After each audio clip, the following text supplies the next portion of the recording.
People podcast with another so-called ordinary person. As you'll find out by the end of the show, the guests tend to be everything but ordinary. Today we are joined by Andrew. He is based in Johannesburg, finally, a Gautenger, a fellow Gautenger. And Andrew really wants to talk about, well, a lot of many things. But Andrew, hello, welcome to the show. Hello, everyone. So before we started, you were discussing this idea of, like, hypothetically, if we could create the utopian leader for South Africa, what would those traits be within that leader? I mean, I think you're looking at him right now, to be honest, but let's assume that didn't exist. Yeah. Let's assume that didn't exist. Tell me about this methodology you're using. Like, what are you trying to see in this potential future leader for our country? Um, so what I thought of was just to look at, various aspects of people that I admire and say, what aspect of hypothetically all these people around the world do I like? And like you said, let's pick and choose, for example, the free market liberalization of Argentina. Let's look at Nayib Bukele's approach to crime. Let's look at Viktor Orban's approach to immigration and say, let's mold, hypothetically, all these great traits and say, this is our ideal person for SA. So there's two important things here, which I don't know if people are picking up. Number one, we are both adherents to the great man of history theory, right? So the great people do come along and change the world for worse or for the better. I'm looking at those that do things for the better. And number two, it's actually amazing that South Africa doesn't need to change anything. It just needs to apply what has been used elsewhere. We don't have to think of new ways to govern. We can just copy, essentially. Yeah. I mean, to quote other people previously, we're not short on ideas. We're just short on, I guess, making it happen. And I think that some of those people that I mentioned, so many people told them, so much of that mainstream media BS told them this will never work, and probably still do to this day. And the nice thing about some of those things or things that I've mentioned is that they're backing it up with facts, right? They're saying, well, actually, no. If you do this and just, there's nothing radical here, It's actually quite simple. Yeah. And I'm no economics major, but I can add, Yeah. Solving crime involves putting criminals in jail. Who would have thought? A Well, would you revolutionary believe? thought. Yeah. For 50 years, we've been, the sociologists and the philosophers and the NGOs are saying, oh no, but crime is a systemic issue and it's based on whatever, poverty and inequality and bullshit. And Bakele comes in and like, no, actually crime is committed by criminals. Let's take the criminals out of the streets, put them in prisons, and they see the results. And lo and behold, crime has dropped precipitously and El Salvador is one of the safest nations in the world. I'm glad that sort of scientific method approach to governance is losing favor because it is really bullshit. So, Ramon, I read a story about it. I don't know. She was like 70-year-old food vendor in El Salvador, and she'd only been out at night like 4 times in her life. And in comes this young guy, and he just starts locking people up. And now she can now trade at night. She sells whatever, the El Salvadorian version of, let's call it a burrito or a burros roll in South America. And I just sometimes wonder, is there a lack of will here, or is it literally as easy as saying, let's give some cash to the army, let's get the right people in there, and let's take the tanks and the bazookas and just go to the Cape Flats and start locking people up if they have any of the tattoos of these gangs, which, correct me if I'm wrong, is kind of what Nayib Bukele did as an identification method. He started going around and saying, show me your tattoo, and okay, cool, off you go. Can you actually do that in South Africa? Oh, you can. So what Bukele did was basically establish a state of disaster like we had during COVID. Say crime is a national disaster. we're going to suspend constitutional principles to solve this Mm, issue because it's an emergency. And that's exactly what he did. And really, we can do it tomorrow. Like we can literally have a provincial state of disaster tomorrow. Unfortunately, I don't trust the army or the police, but if we had such things, yeah. they could solve crime in the Cape Flats within 6 months. And I don't see why they wouldn't. The complication comes in is because crime in the Cape Flats is carefully organized because Jacob Zuma made a deal with the Cape gangsters in 2011 Mm, to ensure that they don't get prosecuted, and in return they would funnel sources and votes and resources to the ANC. It hasn't worked out very well, but the consequences has been the insane death toll in the Cape Flats. So mm, a lot of these things are actually built up by political power. They're not due to a vacuum of political power. In fact, many mm. of the stuff is a result of action of political power. So that's why it doesn't get solved. Can you maybe just give us a quick history on how did he get the cash, right? Because is it true that he went to like the central banking fund of Central America and said, "I need the cash to get all of the tanks and blah blah blah"? Is that how he funded it? Because he didn't just suddenly arrive. I'm not too sure how he funded it. I assumed he took out loans. I know that he bought a lot of Bitcoin in 2019. Yeah. And yeah, and people were mocking him, but now he's laughing now. And listen, I mean, if you, the state, any country in the world has a lot of money. People just underestimate. South Africa, the SARS, raises 1.2 trillion rand a year with a Mm, T. That is so much money. If you want to solve an issue, I mean, you got Fortune 500 companies that don't have that much money, but they seem to solve mm, issues all the time. It's not a question of funding. It's not a question of anything else. It's a question of the ability, the will, and the leadership to do it.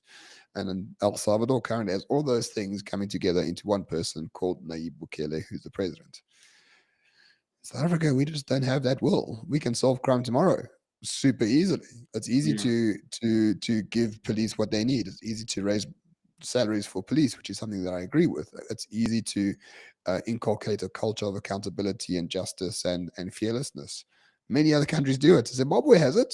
Try to do crime in Zimbabwe. They shoot you in the street. They don't care, right? Yeah. But here, there's no will because there is actually fundamentally our leaders hate us. Always Mm. have, and for now, always will. Until that changes, doesn't matter how much it Yeah. costs or what it needs. I sometimes ask my friendship group, have you ever had a pleasant experience with a police officer? Um, and the general rule of thumb is nah, nah, nah, nah. And I went a couple of years ago, I went to the police station to try and catch my staff who was stealing products. And I had a very good experience with these police officers who, I'd obviously done a lot of the work already, but these guys were, outstanding. And I thought to myself, like, you know, there are some good guys out there that actually want to do something. And every time I tell people the story about the one and only experience when I needed them, they came through for me. Uh, it gave me a bit of hope. I won't lie. I have many pleasant experiences with all walks of life, including public servants, because I'm a nice guy, right? I think people are just dicks generally, or they're scared, or they're Mm, anxious, or they want to do something and they want to do it on their terms. I go to the cop shop mm, down the road. In fact, 2 weeks ago on a Saturday morning, 9 a.m., there's JMPD at my house, at my gate. mm, And I'm like shitting bricks. I'm like, what the, why is JMPD here? Like, I was in the news. I don't know what, mm, I don't know. So I go, I'm like, hi, can I help? Yeah, so you have to come outside. I was like, oof, I don't feel very safe. It's like, oh, no, no, no, don't worry. We're just talking about the rubble on your pavement. I'm renovating. So I'm like, oh, mm, okay. So I come outside and they're like, back in the day, the city used to look after the payments, and if you put stuff on it, you needed a permit. mm, If not, we fine you. So I drove past. I'm the complainant. You got rubble. Please, may I see your permit? And I'm like, oh, my man, I don't know if I have one. I need to ask the builder. So I phone my mm. builder, and the builder is like 65 years old. He's been in the game for 40 years. He's like, I'm coming and tell those fuckers what. I'm like, dude, They're nice people. Don't come here with your shit. Just come here and give a permit. It's the law. He comes here. Mm. He's very nice to them. They were so polite. We spoke for about half an hour. They actually let me off without a fine whatsoever because my builder is a madala and old, and you know they forgive him due to his age. Mm. And it's such a pleasant experience. I mean, I think it's really the energy that you give that determines what you get back. Yeah. Years ago, do you remember years ago there was that guy who filmed a traffic cop in Global Run or whatever, and he was filming her, and he's like, "I'll pay your salary and whatever," and she's like, "Oh, you can Mm. take photos," and she started dancing and mocking him, and that cop stopped me 2 weeks later at 4 o'clock in the morning on my way to Mozambique, and I'm like, Yeah. "I'm sure I know you from somewhere. I'm sure I know you."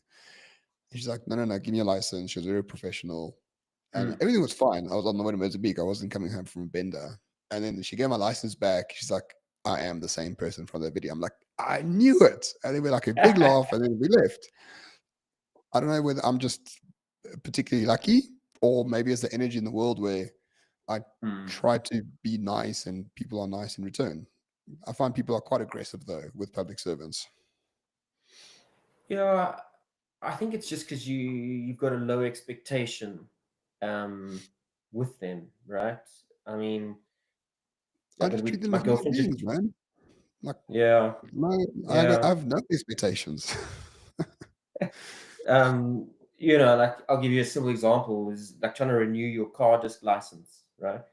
The fact that you can go to my local spa and do it for 200 Rand more expensive than going to the Randburg traffic department um, tells you everything you need to know about the perception of how long is it going to take and how much mission is it going to be.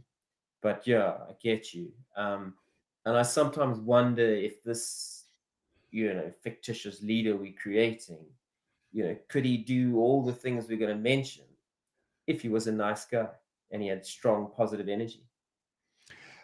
If well, only to those that matter, right? So if Nayib Bukele is a good example. He has strong positive energy to the citizens of El Mm, Salvador generally, but not to mm. criminals, not like to corrupt judges, not to people who are Yeah. against him. Then he's a ruthless bastard of note. So Um, it's not a dichotomy between the two. You have to have both. You have to build a coalition to do the yeah. bidding, and then you have to make your enemies scared of you as well. So you have to have both traits. Um, and Ramon, I think maybe a good idea. I've got another, might not be that radical idea now that we're talking about crime. Is Mm. what do you think the perception of South Africa would be if this fictitious leader said Robben Island is no longer going to be a tourist attraction? It is going to be a specialized corruption prison so that anybody who gets convicted of this type of nonsense, you're going back there. Your Well, I thoughts? think we should. I think we should do make it both. Like tourists can come and see the corrupt criminals, right? Isn't that more embarrassing? Why hide them away? Yeah, Make them noticeable. yeah. We can charge people for the for the pleasure of seeing whatever Fikirin Balula in prison on Robben Island. You know, Yeah, can great you idea. can you imagine the look on the comrades' faces where suddenly they're back to the place where 30 years ago, um, other people were, and you just like, yeah, we're going to reopen this place, and um, I don't understand how, and I don't want to harp on because we want to create this fictitious thing. How um, we just don't do enough. Because all the incentives are geared towards treason, not Mm, leadership. mm, So it's very easy in this country to privatize the gains, right? The tender system, everything is set up in a way for it to be corrupted. Like that's just the mm, incentive structure, right? Trevor Manuel came out in the 90s and said, okay, each municipality must have like a privatized tender system to do the basic stuff because if we outsource it to the private sector, it will become much better and more cheaper and more efficient. And et cetera. What he failed to realize is that if you privatize essential services, you're going to pay whatever you want to get those services done. And most importantly, the system is so easy to rig. Before, municipalities had their own internal teams doing maintenance or infrastructure, whatever the case might be. If there was a special case for a tender somewhere, it had to go to the national office of whatever it was, tenders or whatever the case might be, and they would overview it and see it.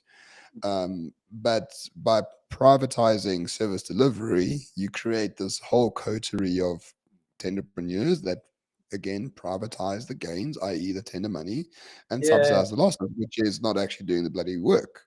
So the incentive structure needs to change completely to nip this in the bud. And if you or I were on that tender system, I don't see why we would buck that trend necessarily. It's No, just not the at all. way things are. Yeah. It's just the way things are done now, right?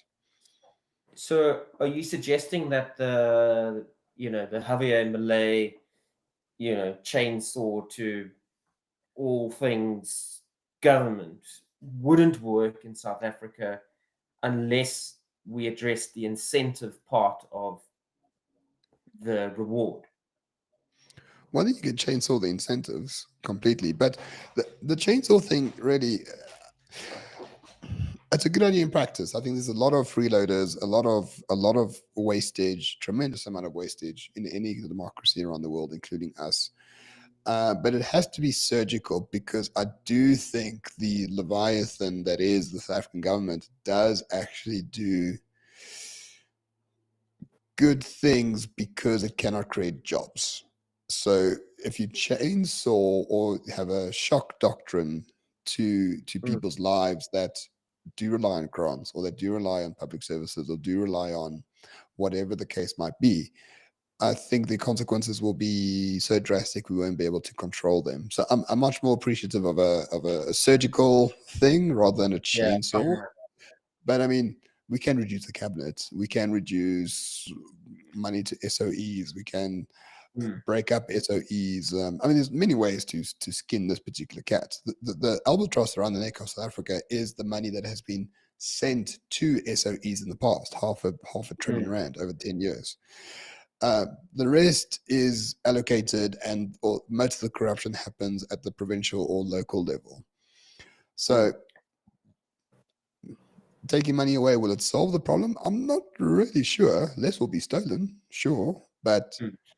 it needs to be very surgical. I'm worried about sort of big, broad And strokes. Roman, if you were had a say in this fictitious leader, what would you do about social grants? I mean, I think you've touched on it that you wouldn't just take it away. Um, and I'll just quickly tell you a story I heard. I don't know Hmm. if it's 100% true, but some friends of mine, they moved to Zambia at the start of the year. Um, and Oz told me that the grants are not paid in money.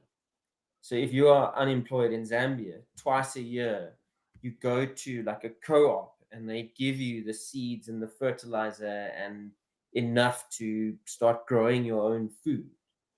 So what would this fictitious new leader of South Africa's approach be to social grants other than trying to get these people working? So I would leave them as is. The DA actually Mm, made a good point. Like they will keep them as is and let inflation eat them away. And on the other side, there's going to be so much economic growth that people will just find jobs anyway, right? So they don't mm, need the social grants. yeah. So I would leave the grants as is. It's not a huge amount of money. I think there's lots of fraud and corruption, all that sort of stuff. I get it, but I think it does have a purpose, and the purpose is it prevents future revolutions, which will upset the Mm, entire apple cart, and who knows what will fill that particular vacuum. But I would just to solve social grants, you just need to take out all the handbrakes to the economy and wealth creation, and it sorts get the itself people out. working. So Mm, it's a bet that you have to sort of force the supply side, loosen that up dramatically on the economy so that the demand side increases as well. Now we've got a lot of demand for jobs, but no supply of jobs. So open up the supply side, and social grants won't matter in 10 years. yeah, I mean, I've just given an unemployed guy a job, and it was the most obviously, as the white guy, you like, oh, cool, I'll give this guy a job and whatever. And I asked him, I said to him, he's got the most astute um, recognition for numbers. The guy can, he's a bad guy from the township. He can multiply, he can add, we're counting stock and pallets, and he'll do, 7 times 7 times 4. And I'm just, you know, I often say to him, like, uh, what stopped you from getting a job beforehand? And he would say to me, the queue, you know, Mm. and it wasn't the fact that he didn't have Wi-Fi or any of these other things. He would say to me, the queue of CVs in front of me. And here's a kid who can literally, for me, I just like hardworking people who are just happy to come to work. You know, I know he's new in the job. I said, "Do you want to come work on Saturday?" He's like, "Yes, please." Like, "Want to work on Sunday?" He's like, "Yes, please." You know, so it's yeah. I think people do want to work. I don't think they want to Yeah. sit at home with 350. No, You know. correct. No, correct. I fully agree. And people think I'm sort of naive or romantic about my fellow South Africans, but I do find them to be a very good bunch of people for the most part, right? I do find them rather enterprising and they want to do a variety of things, but there's entire sort of structural barriers in their way, from the transport system to, Mm, I mean, to banking, to getting into university. Like, nothing has been built on the supply side to make life easier for poor mm, people in this country. Okay, yeah. now they've got electricity and they've got a toilet and maybe they have a house. Great. All right. Kudos to the ANC for doing that. But there's been nothing to grow the pie to include them. So I can imagine why it is so difficult to find a job. And it's not because the people lack the skills to do the job. It's because there's so many other people who want the job. It's difficult to get to the job. It's Mm, it's a huge amount of time, effort, and money to get your CV out. Wi-Fi is not as ubiquitous as we hope it is. So there's a lot of structural barriers, and I sound like a Marxist when I say this, but there's a lot of things that you just have to set the environment right, and it'll be so much easier to get jobs for more people. But we have this labor aristocracy run by the unions in cahoots with the government that basically prevents any jobs from occurring due to the minimum wage, due to a variety of other structural labor legislation or rigid mm, labor legislation. So it makes life very difficult for those who are not within that labor aristocracy. So if you have a job, it's difficult to fire you and you become part of the labor aristocracy. If you mm. don't have a job, Yeah. to try join and compete is very difficult. And I think that's Ramon, can you rather think of underplayed.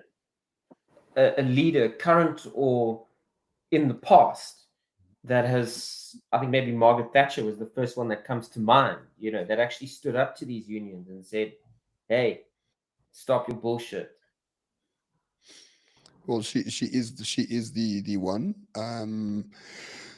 The Americans like destroyed the labor unions in the 60s, as far as I Mm, know. But we must be very careful about what are we talking about when you talk about labor unions. I'm not against labor unions. I think Solidarity is a fantastic union because they understand yeah, economics, right? They got their own economics teams. They yeah. understand. They know how to they know how to look at the balance sheet of Escom and see whether a Mm, rise is necessary or even mm, viable. The same with SAFE, where they got most of the pilot or fly SAF, whatever they're called. They got most of the pilots on board for a strike that Solidarity has done because SAF Air culled all their pilots during COVID and then brought them back at like 40% discounted mm, salaries. But SAF is making like record profits. Like, what's going on here? So I'm not against labor mm, unions. I'm against the deeply Marxist public service labor unions, those that protect the mm, bureaucracy of the state, which doesn't make good decisions, which is very wasteful, which is very inefficient, and prevents the private sector from thriving. I'm against those, and they're just commies. So I have no hesitation in sending them to Robben Island tomorrow at all. But mm. they have a pact with the government. The tripartite alliance is a real thing, and so that's why they are actually there. So with this uh, gold standard leader we're creating, would he stand up to the bad ones and welcome the good ones? He will allow the good ones to exist because they have an important place in capitalism, and he would make Mm, sure that if you are working in the public sector, you can't unionize. Simple as that. You either do your job or you fuck yeah, off. I mean, simple as that. Just yeah, you're dealing with taxpayers' money. It's not money from trees. Doesn't come from somewhere from God or the space. It's taxpayers' money. It must be done efficiently. It must be used for the purposes that we want to use it for. And if you don't perform, you fuck off. You must have the highest performing people in the bureaucracy. Of course, it's Mm. utopian. Of course, this doesn't happen Yeah. anywhere in the world. But the theory Mm. is that, or should be that. And um, talk to me, like, on immigration. Well, let me go and give you my thoughts, right? Hmm. Um, you know, someone like Viktor Orban in Hungary, he has, you know, stood up and said one of my most important things is to reserve Hungarian culture. And to do that, we need to protect the people within Hungary. And, I often think about South Africa, 10 years ago. If you mentioned the immigration problem, you just got, labeled. But now everybody talks about it, even, people I play golf with, they say it's a bad thing, and I sometimes wonder what would this leader's approach be, you and I think we should touch on it because I asked you off air is, we've got all these people, you lock them all up, but do you literally just put them on a bus or a plane and send them to where they come from? And then how do you get the money back for that?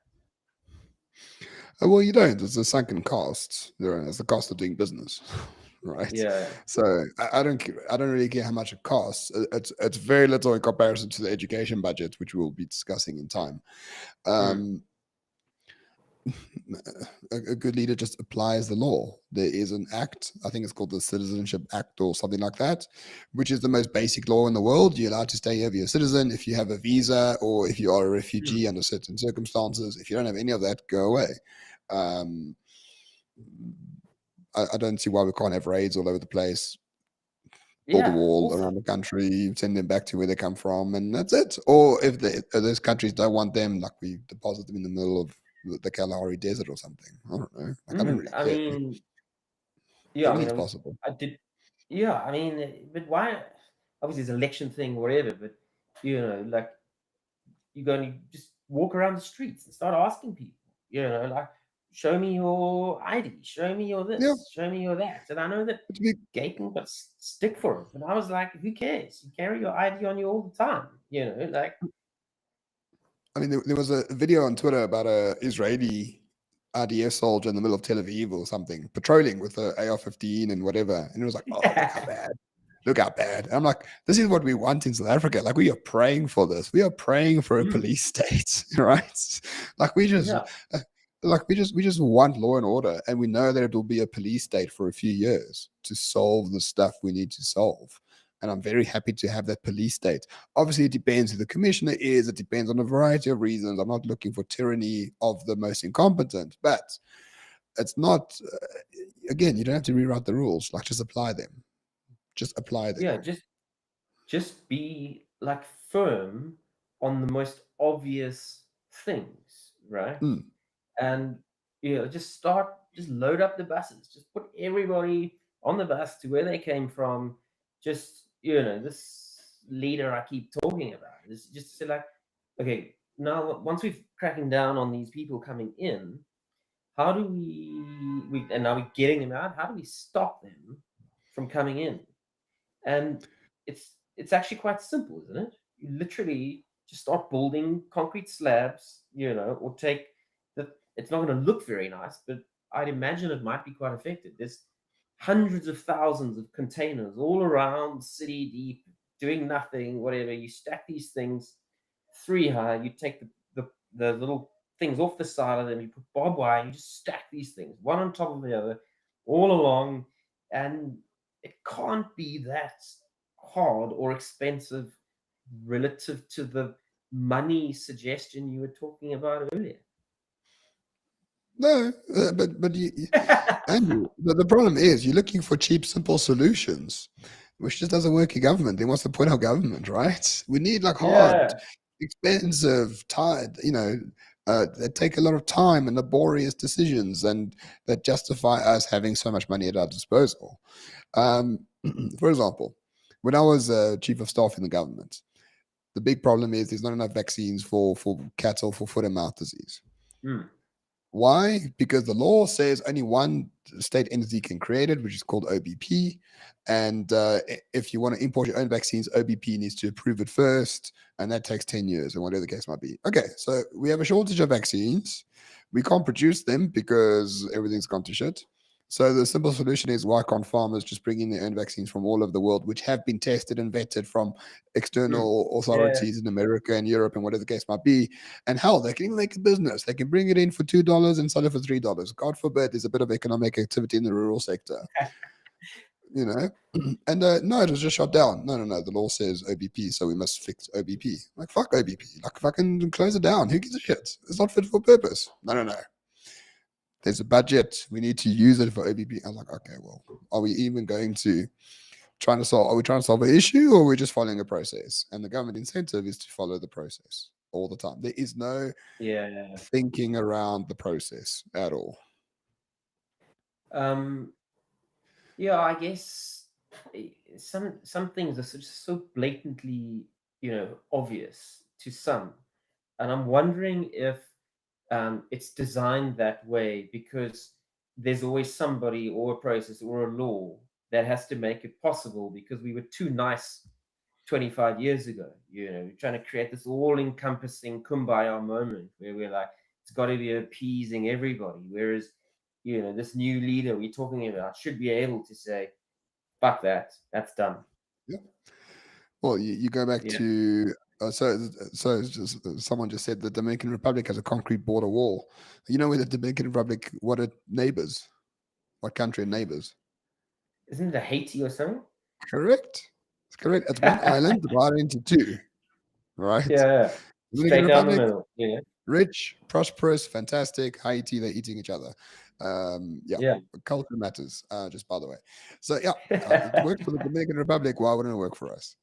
But where were we Yeah. before that? I do apologize. I missed your question. What was the Uh, question? I was talking about, we 30 years we created this kumbaya moment which had to appease everybody. And, I often ask people, I've had this discussion with other people is, this leader should be able to say, this constitution was cool then, but now it's too soft now in some ways. It's way too soft and it's way too like, oh, okay, but what about this? We should, this leader we're creating should be able to say, parts of this thing is cool, but other parts of it are absolute dog shit. It's going in the bin and I'm changing that. Yeah, I mean, the process is such that it's not possible to change it without 75% of the parliament or whatever the case might be. But as Yeah. Carl Schmitt says, right, the sovereign is he who decides the exception, right? How do you decide the exception? You have the powers at hand to suspend the Mm, processes, and the exception is whatever you say it is based on the mm. regulations you put in under the state of disaster. Cyril has the authority to do that. He's done it. He did it for 3 years, right? Under COVID.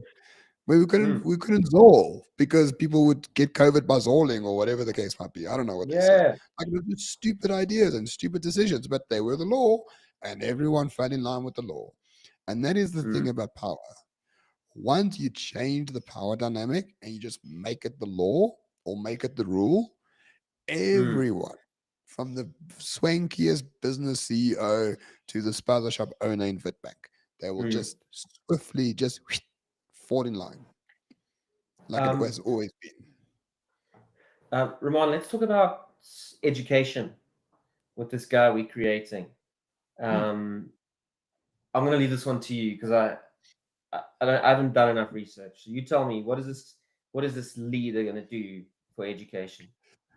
Shoot everyone in the teachers union firstly, and then after that we can use the corpses as concrete. No, what we're going to do is actually completely destroy the Department of Education, Mm, repeal all of its powers, send it to dust, and all the money that was spent per child in a centralized manner, we're going to send it to people in a form of a voucher. and they can use that Yes. voucher to go to any school they want, anywhere in the country, if they can top it up or if they can afford it or the voucher is sufficient. And basically, I want a plethora of competing private schools across this country that caters to every single person in this country. And that's wildly possible right now. In fact, that's what Donald Trump is trying to destroy his Department of Education, if I remember correctly. So that's exactly what I'll do. Do you want empowerment in terms of, do you want people to go to school of their Mm. choice that suits the parents because the parents love their kids? Absolutely. Can you do that through the Department of Education? No, you can't. So, Ramon, just explain it to me like it's lemonade, right? They take the budget for education and then they divide that by the number of kids that are enrolled into public schools. So let's Mhm. just say it's 10 rand, right? And everybody gets 10 rand. I'm using a hypothetical number to say you go and use your 10 rand to any school, um, and becomes like a freedom of choice because we're not giving you the choice rather than what Panyaz is doing. He's forcing people in the other. Is that how it Correct. works? Correct. Correct. And based on the figures that I know, this was about 5 years ago. I think the budget per student is about 25,000 rand a year. If you strip Jeepers. away all the bullshit. Yeah, yeah, yeah. You strip away all the bullshit. Then you can go to an Afrikaans school. Then you can go to like a Yeah. Christian creationist school. You can go to a Mm. Zulu's only whatever warrior school that says Shaka Zulu came from God or whatever the case might be. Like, I don't give a shit. Give people the choice. Like, give And people the choice. Ramon, what's your opinion about maths and science, right? So, Wildly overrated. you know, really, eh? No, no, no. Like, I don't. I'm just making a joke. Yeah. Um, and I'll tell you, because I go to China twice a year and I take my box of samples and I say, can you make me this? And they can literally make you anything you want, right? And I just, I ask myself this question: is like, how do we get? We're not going to be able to make everything at unit cost that China does, but you know, how do we get these kids finishing school where not everybody who's successful is some AI guy, accountant, engineer? Those are all important. But what about these missing kids that were like me? They got 49% for maths and they hated it, you know. Hey, I got 51. I thought I did badly. Yeah, you know. Do we force kids to say maths and science is critical, or do we just say it's a free education space, you can do what you want? Yeah, I'm for the free education space. So I think Finland has a combination of public schooling plus vouchers for gifted kids, Mm, or vouchers extended to some sort of kids. And there are specialized schools that take on these people. I think if you have learning disabilities or if you like supremely gifted, so everyone else mm, follows the same curriculum, but there is extra opportunity if you're gifted or if you struggle, then you go to a remedial school or a mm. gifted school. Um, and that sort of system works well. What standards do we want in school? I mean, I don't know if your school teaches creationism, like God created the world in 7 days. Mm. Should we care? I don't think so. No. Right? People believe Um, all sorts of weird things all the time. Is it indoctrination? Well, I think it's indoctrination to just have one side of history for the past, in South Africa. yeah, That like So I think there's been indoctrination this whole time. We just think it's the truth because everyone goes through the same education yeah, system. So yeah. I'm very happy for a literal free marketing education. You can teach basically whatever you want, and the parents can choose to go to that school or not. Me too. And in universities, you know, what is our leader going to do with universities? Burn them to the ground and just give like ChatGPT to everyone. Not really, or Grok. um, Grok is better. No, I think yeah. they're important for hard sciences. I think it's important for cultural reasons. It's important for education reasons. It's important for a variety of reasons to have universities. But I would just remove the humanities from that. I would remove a lot of stuff. Why do you need to study 5 years to do drama? It's ridiculous. Like go to drama school, Also, like the National School of Arts. Just go there. Also, you can sort of decentralize and let's have competition amongst the universities and build some more for goodness sake. Like not a is single it? university has been built in 30 years. And then you wonder why Yeah. there's like protests about fees.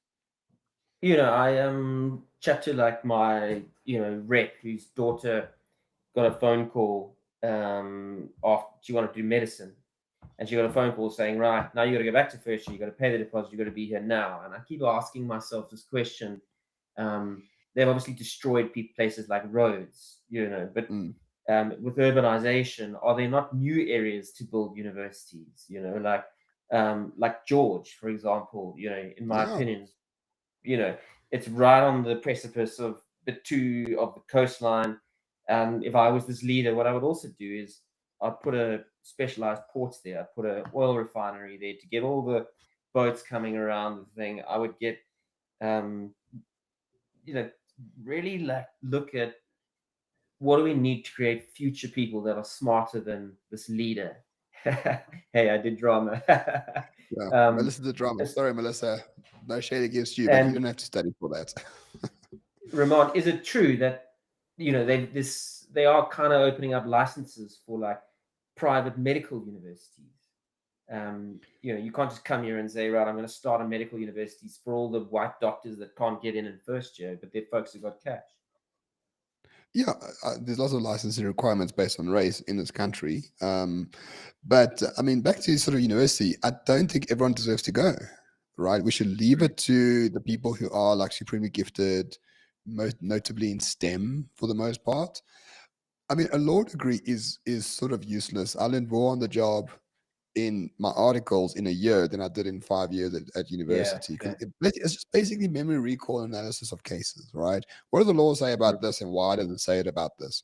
Okay, cool. Like, who cares? Like, why don't you just do the work? Like, type an affidavit, right?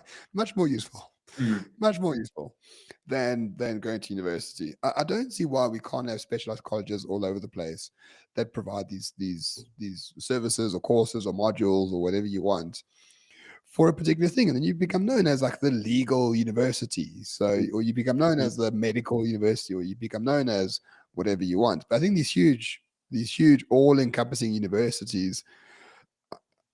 I mean, it's fine, but it's more of a money racket than anything else, in my personal mm. opinion. Yeah, yeah. Was it off air we spoke about the army, or we already spoken about the army? And No, we haven't yet. yeah, I was wondering your thoughts on this hybrid approach to the army, right? There's all these kids who their marks are not good enough to go to university, but they're good kids. And are there any places around the world where you've got this hybrid army? I don't know if navy's the right word, but a lot of these old Afrikaners I meet. Last week I was in Bloemfontein, and the sales rep that I used to sell my stuff in there, he's like, he went to the army and he loves making furniture, you know. And I'm wondering your thoughts on this leader creating some type of hybrid army training thing.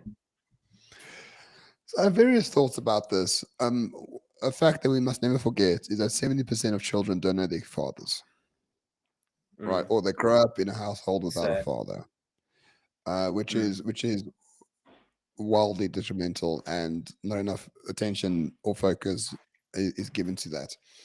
I think an army should be a valid alternative to further education after matric.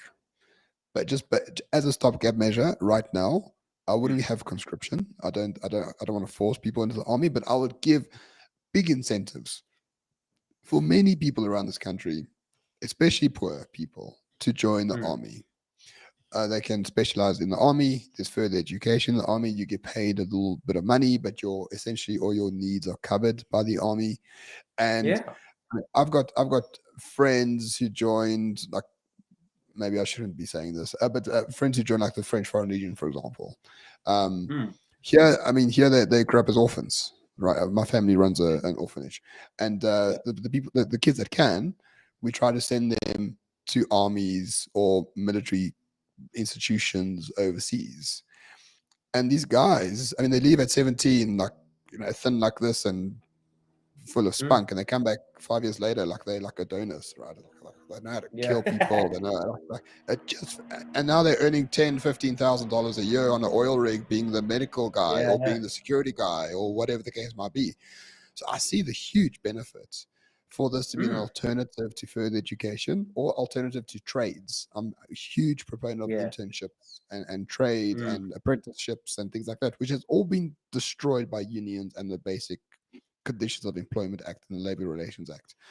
These were the things that brought in those people into the economy, the people without Yeah. skills, and that's been destroyed. And I think the army is a very good alternative measure for all of that. Like, oh, you just have to bring back all of those things. It's not difficult to solve. It really is not. And healthcare, is it a, how do you make healthcare good in SA? Well, Besides, it's blatantly obvious, yeah, besides stopping the stealing and all that type of stuff. But what does this leader do when it comes to healthcare? Does he just iron fist everybody who's incompetent? You know, let's make the payments, put all the payments on some type of blockchain where we can see what we're paying for every single tender. You and I have already kicked out all the illegal foreigners. You yep, know, and if the one exception I would make to bring this is, let's just say there's a brain surgeon from Brazil who wants to come here, and we've only got 10 brain surgeons in South Africa. yeah. That's the Easy. type of skill set I would say bring it. But yeah, over to you. So I have a lot of experience in this because my wife was in the public sector for many years up here in Johannesburg. And what you figure out is the porters, the people who pull gurneys with patients around the hospitals, have far more rights than doctors or directors because Mm, they're unionized, right? If the porters don't rock mm, up to work, nothing gets done, and you can't actually do anything about it. So, yeah, how about we actually destroy the provincial health departments? How about we just allocate hey, budgets to bring it. hospitals directly, right? Mm, As Matthew says, just modernize the systems. It's not hard. You can go to Zoho CRM or Monday.com or whatever bullshit, right? that exists in the world. You can have a digital yeah. file on everyone. Again, not difficult, not hard. I would have a public health system. I would perhaps enforce some type of medical insurance if you are an employee somewhere, Mm, just I to would just as to well. offset the burden. And it's insurance, not medical aid, right? So you insured for 50,000 rand a year for these 10 things, right? Mm, If for anything else, you go to the public health sector. Um, that's what I would do. I would try have a good basic system of emergency care, a good basic system of a variety of other care that is not highly specialized. But for the highly specialized stuff, you need to be insured or you're on a waiting list. That's just the mm, nature of the trade-off, right? Healthcare can never be a human right because you're relying on other people's work. You're relying on other people's labor. They can't do it for free. That's called slavery. We don't do that, thankfully so. But again, we had call me whatever you want. We had a world-class health system in the 70s and the 80s. It catered for mm, most people in this country, believe it or not. I know many people who worked in the healthcare system at the time. There was a hierarchy. The nurses mm, did respond to the doctors. The porters never went on strike because there wasn't an opportunity to do any of that stuff, right? mm, But the incentives changed completely when leftism came in and tried to destroy this country. So again, mm. change the incentives, bring back Yeah. people who know what they're doing, pay them well to do it. Doctors are not in there for the money in the public sector. They're there to perform a duty for the most part, and many leave because it's just intolerable. It's an intolerable place to Um, stay. The lights don't work. The car park is overflowing with sewage. Like it's just mm. like makes things Ramon, have you worse. ever heard of a type of incentive scheme where governments um, measure hospitals against each other for additional funding and machinery, et cetera, provided there's no repercussion, right? So imagine Hmm. we lived in this utopia where we had hospital in on one side of the road and we had another hospital on the other side of the road, and we measured them in terms of uh, patients in the queue. How well were they treated? What did we do with the budget? How did we spend our money and whatever? And we had some type of way to measure this on a communal dashboard where you could look in there and say, right, this hospital makes the best use of its resources. It doesn't overspend. It does this. So we're going to give them more. And then we let them build on their own oncology or their own lung or whatever. Is that ever happened anywhere around the world? Well, that I don't know. I don't know for a fact if that has happened anywhere in the world. You do find that the health systems that work the best have this combination that I spoke about, where you have a public system but with a private Mm. incentive structure on top of it, so a gap cover or Yeah. insurance or something like that. A system that doesn't work very well is the American one, where it's like no national health system, No. and yeah, it just seems completely bonkers to me that like giving birth is $100,000 in Los Angeles, but Mm. it's $50,000 in Yeah. Texas for the same thing, and then you ask for the bill, then they say, okay, for you it's 10 grand. It's like that just does like you want certainty, you want certainty. Yeah. Yeah. But Yeah. I think hospitals, state hospitals, should be as autonomous as possible, funded by the taxpayer, based on KPIs, just like any Mm. other, any other real thing in the world, right? How do we Um, test if this is working? There's many ways to do um, that.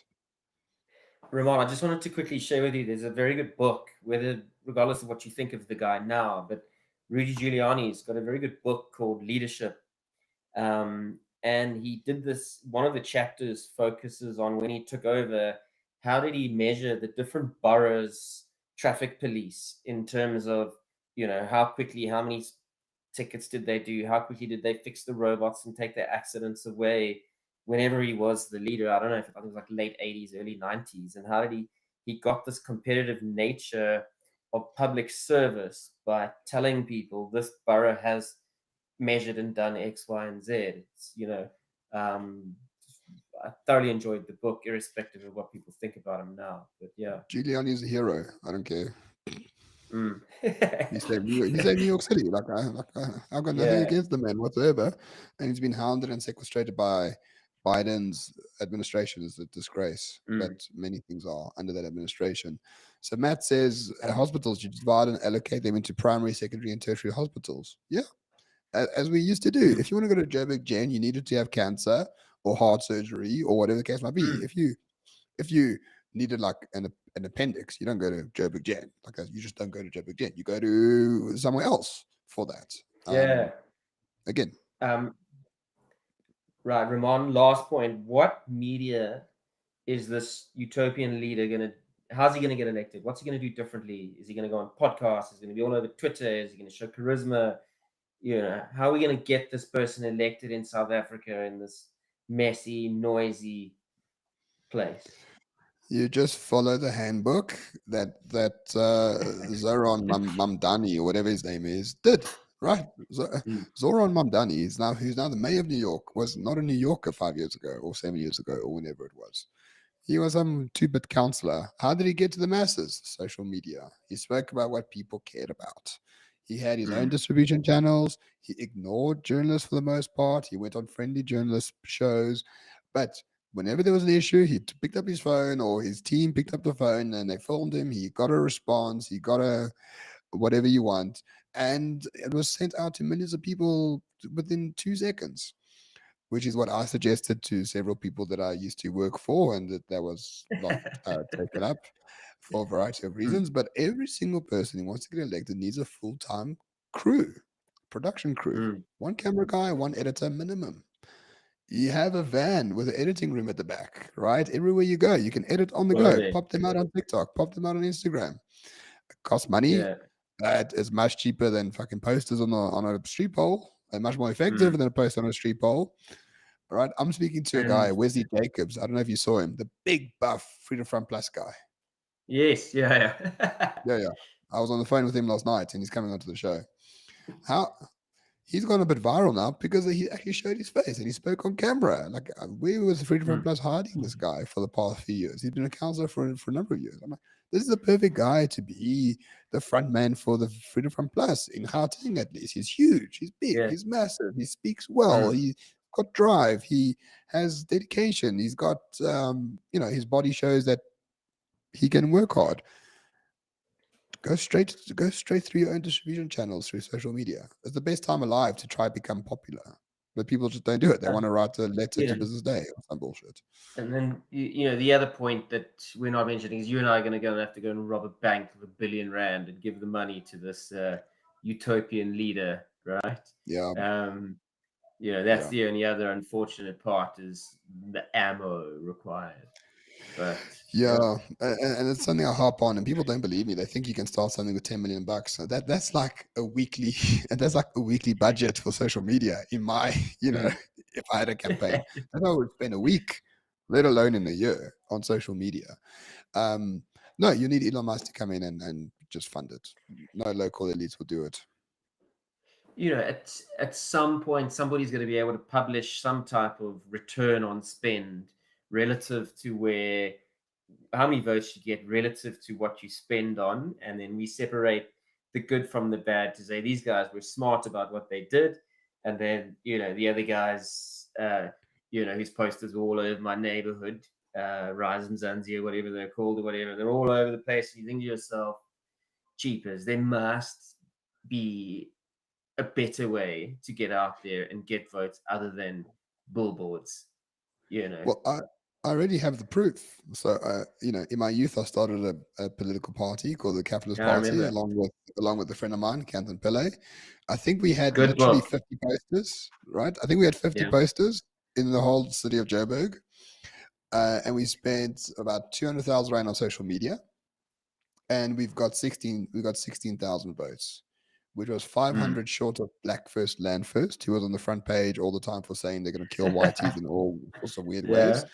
And we had 5,000 more votes than Irvin Jim, who at the time was the head of NUMSA. I'm sorry, they're busy grinding there. I apologize for the noise. Yeah.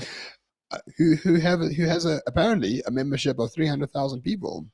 So with our 200,000 rand measly social media reach, we Mm. basically eclipsed union leaders and people who were on the front pages for saying Mm. they're going to kill white people at every single state that they can. So the proof is in the pudding right there, and no one else has tried to replicate it. Mm. Um. Yeah.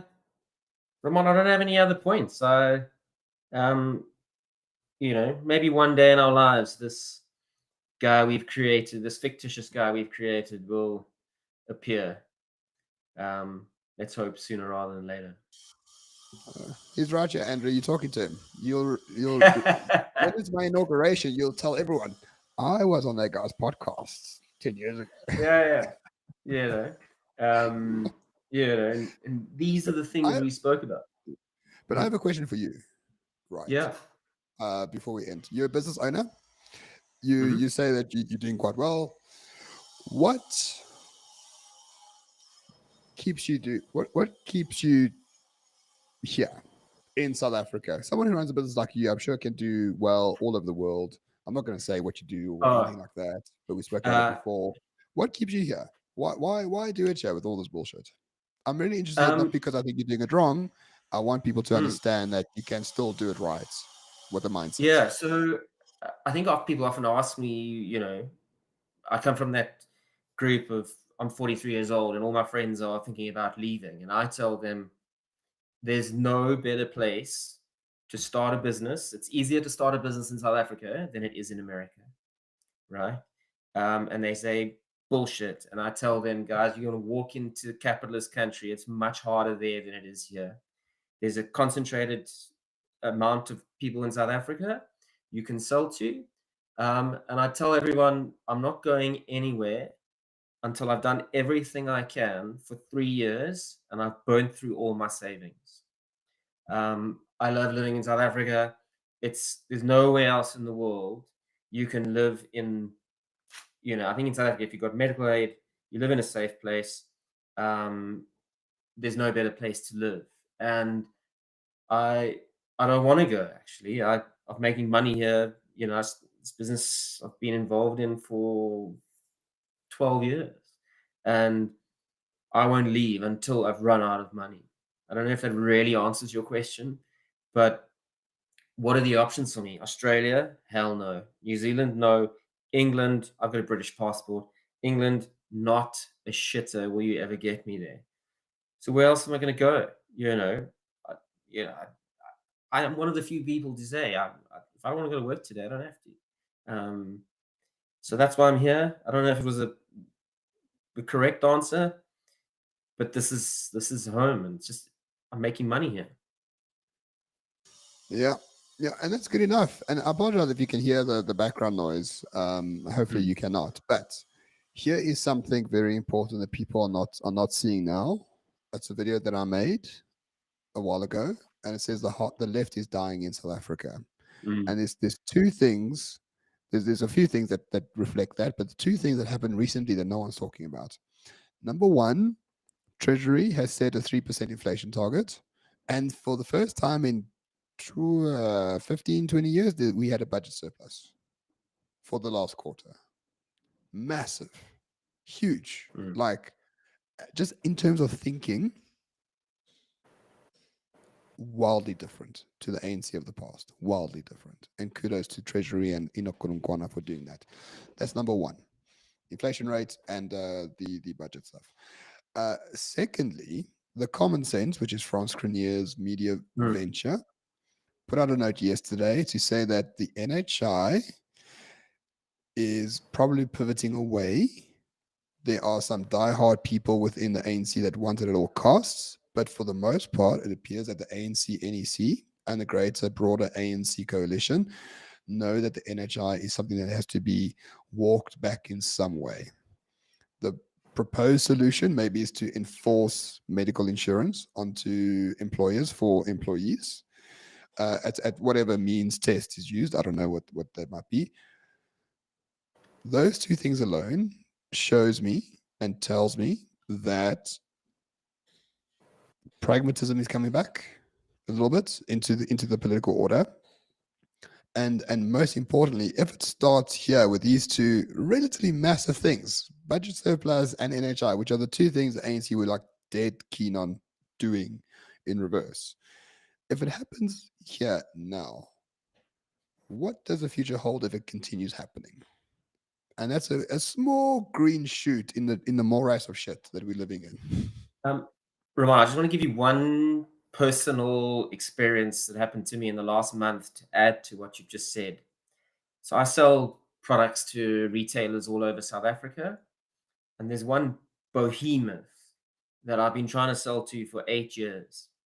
They would never give me an opportunity without saying to them, "We need your BE certificate." So I've got 7 people in my thing.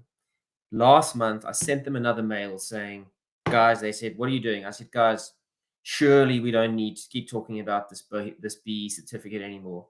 And they said, "You know what? Come and chat to us." And that's another one of these green shoots, which is moving away from people going, "Ugh, stop this BS." So that's interesting. And I assume this client is a behemoth, a corporate behemoth that Yeah. is fully on board with BE and whatever the case might be. Mm. And even when they start saying, maybe it's not so worthwhile to pursue this at all costs. We've seen the repercussions. It's not great for anyone, let alone us. It's very early days. I'm not Alec Hogg saying rays of sunshine everywhere and so it's going to save us by any means. But I think that add the pressure of America plus the Big fucking time. disaster that is the employment, plus the fact that Iran got bombed to shit, plus the fact that the war in Gaza has ended, plus a variety of reasons. The ANC is looking and like, guys, maybe we're on the wrong path. I'm not saying they're going to choose the right path, but maybe they're considering the fact that they're on the wrong path, and that's already a huge win. I think to sum it up is they're starting. Previously, they would just say no, no, no, whereas now they're starting to say, "Okay, let's have a chat about it." Correct. So those are the few little green shoots. I don't trust the GNU. I don't trust the DA. I don't trust the ANC. I don't think you should put your trust in them whatsoever. But just look at the trends. The trends are the hard left are going down. The trends are the ANC and the DA are at 37% each, based on the latest polling data released today. So we're going to have permanent GNU with all of its frailties and its contradictions and whatever the case might be. Is it a better solution than any of the others, other than this utopian, fictitious dictator that we both want? Yes. Hopefully, it just stops the decline. And once you stop the decline, building is a little bit easier than not stopping the decline. And that's it, really. Yeah, Ramon, thank you very much for the opportunity. Andrew, the Thoroughly pleasure's all enjoyed mine. it. And thank you for Thank you. posing all these questions to me. I had to think about some things. So I appreciate it. Thank you. Cool. And for all Thanks those a lot. watching, Yeah. thank you so much. We'll see you tomorrow, the same time, same place, right here on Undercurrents. All the best. Bye bye. Bye.